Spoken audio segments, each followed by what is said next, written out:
Bonjour et bienvenue sur Tips, le podcast d'Ocha qui vous donne toutes les clés pour lancer et booster la croissance de votre podcast.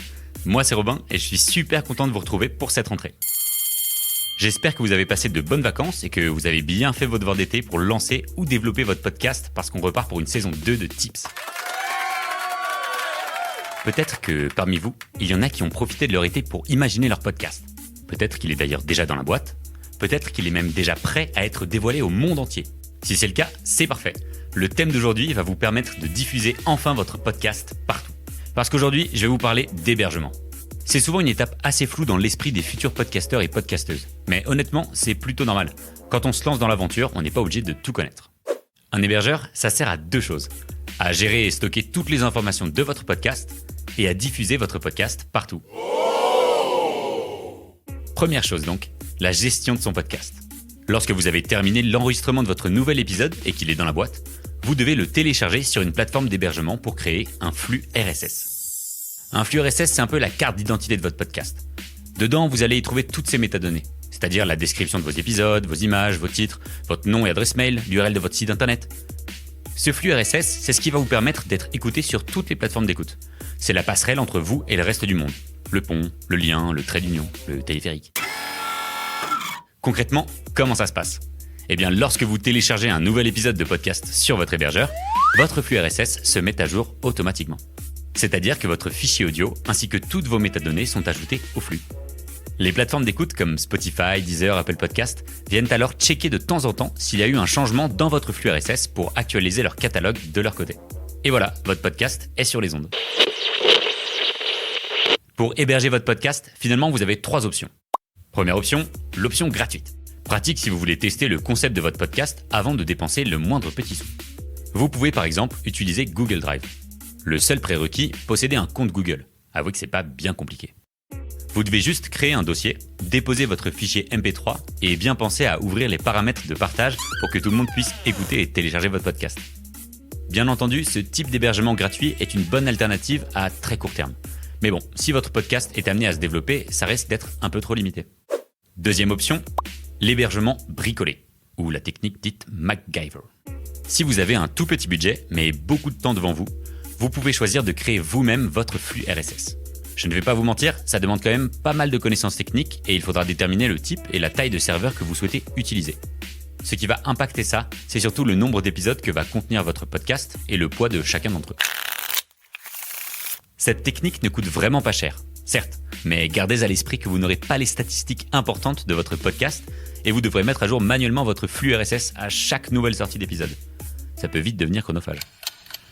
On vous a préparé un article avec toutes les informations importantes pour pouvoir mettre en place un hébergement DIY. Je vous mets le lien dans les notes de l'épisode. La troisième option, c'est de passer par une solution d'hébergement clé en main, comme Ocha par exemple. Avec cette option, vous pouvez stocker, gérer, héberger, diffuser, communiquer, analyser, monétiser votre podcast et tout ça au même endroit. L'immense avantage de cette option, c'est que non seulement ça vous facilite grandement la tâche, mais également ça vous fait gagner un temps fou. Pas besoin de mettre à jour votre flux RSS manuellement à chaque nouvelle sortie d'épisode. Un petit clic suffit. En revanche, aujourd'hui, il existe beaucoup de plateformes spécialisées dans l'hébergement et la diffusion de podcasts.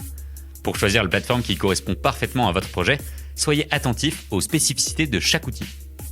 Regardez par exemple le nombre de plateformes d'écoute connectées à la plateforme d'hébergement. Il faut que tout le monde puisse vous écouter. Privilégiez une plateforme facile à utiliser. En tant que podcasteur, vous avez plein de choses à faire. Allez au plus simple. Vous devez aller plus loin que le nombre d'écoutes pour bien comprendre votre audience et améliorer votre contenu. Cherchez un hébergeur qui intègre directement des outils marketing pour augmenter votre visibilité et gagner de nouveaux auditeurs et de nouvelles auditrices. Regardez les avis pour savoir si le support est au top. Si vous avez un problème un jour, vous serez content d'avoir une réponse rapide de votre hébergeur. Enfin, le podcast est un monde en pleine construction. Choisissez un hébergeur qui innove régulièrement avec de nouvelles fonctionnalités. Ça serait dommage de passer à côté d'une mise à jour majeure d'Apple Podcast et de perdre des écoutes bêtement. Ça fait beaucoup de critères, je sais, mais si je vous disais qu'il y a un hébergeur qui coche toutes ces cases, qu'il y a un hébergeur qui, finalement, est plus qu'un hébergeur. Sur Ocha, vous pouvez gérer votre podcast de A à Z, depuis sa mise en ligne jusqu'à sa monétisation, en passant par sa promotion. Votre podcast peut être diffusé sur 22 apps d'écoute. Avec le process de diffusion le plus simple du monde, votre émission est sur les ondes avant d'avoir eu le temps de dire podcast. Vous pouvez même diffuser automatiquement vos podcasts sur YouTube, toujours depuis Ocha. On sait que gérer la diffusion et la communication de son podcast, ça prend beaucoup de temps et que généralement les podcasteurs et les podcasteuses préfèrent mettre ce temps dans la création de leur contenu. Du coup, on a développé plein d'outils marketing clés en main pour vous faire gagner du temps.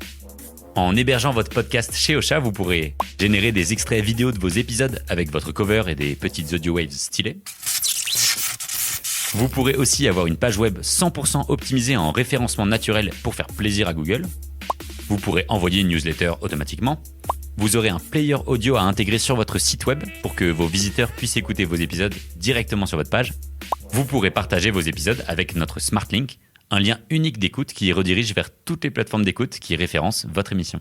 Et cerise sur le gâteau, on a même développé un social media manager pour simplifier votre communication sur Facebook, Twitter, Instagram et LinkedIn. On est le seul hébergeur à le faire dans le monde et c'est plutôt cool.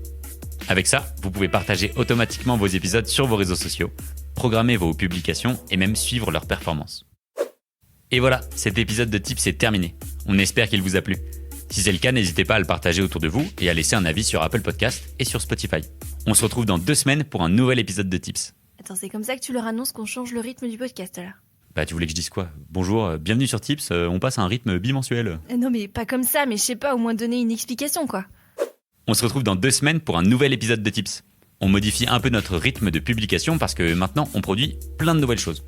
On a ce même podcast Tips en anglais pour aider les podcasteurs et les podcasteuses du monde entier. Et on a aussi une nouvelle chaîne YouTube avec des vidéos extrêmement qualitatives. Si vous aimez notre podcast, ça risque de vous plaire. On se retrouve donc dans 2 semaines pour un nouvel épisode de Tips. Cette émission vous a été proposée par Ocha, la première plateforme française d'hébergement et de marketing du podcast.